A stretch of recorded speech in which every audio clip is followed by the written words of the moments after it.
هذه المرة اقوم بتحضير خبز التوست أو الخبز المحمص بدقيق الضخم المسمى عندنا بإيلان، الممزوج بالنخالة والسميد الناعم مع بذور الجرجير أو حبل الرشاد.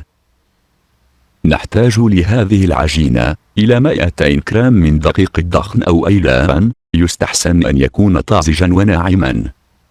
نحتاج أيضا إلى 300 جرام من سميد دقيق القمح الكامل أي الدقيق مع نخالته،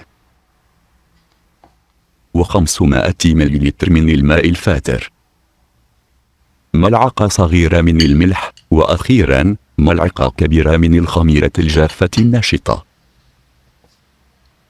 في البداية أضع الملح في الكأس لكي يذوب.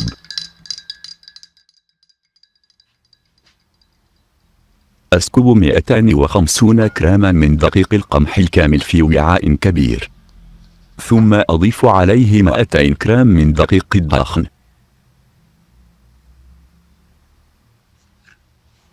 أخلط جيدا، ثم أضيف ملعقة كبيرة من الخميرة الجافة الناشطة.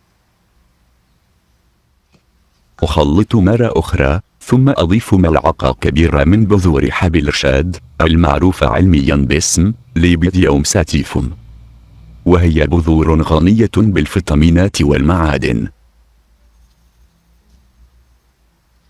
بعد خلط كل شيء جيدا، أصنع حفرة في الوسط، واسكب أول كوب من الماء الفاتر أي حوالي 33 سنتيلتر.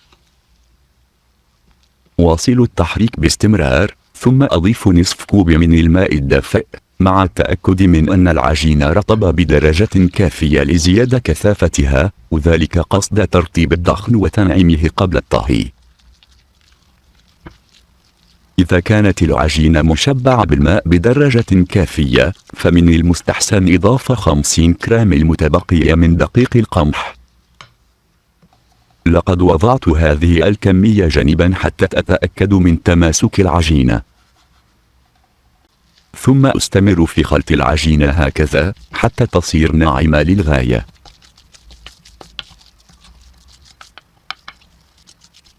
بعد ذلك أقوم بلف الوعاء بغلاف بلاستيكي شفاف، وأغطيه بمنشف مطبخ، وأترك العجينة لتتخمر في مكان دافئ لمدة 2 ساعات تقريبا حتى يتضاعف حجمها. تم وضع قوالب الخبز في الفرن على حرارة 200 درجة مئوية بعد دهنها بالزبدة ورشها بدقيق. يستحسن وضع وعاء من الماء على الرف السفلي للفرن لتكوين البخار.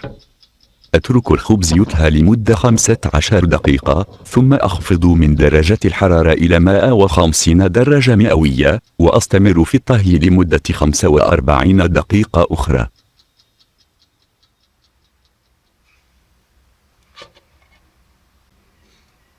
أحضر الآن خبز التوست أو الخبز المحمص للتقديم.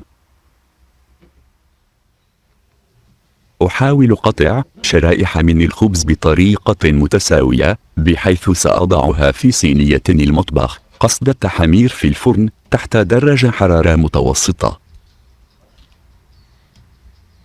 وبهذا سنعطيها نوعا من القرمشة والنكهات المتميزتين.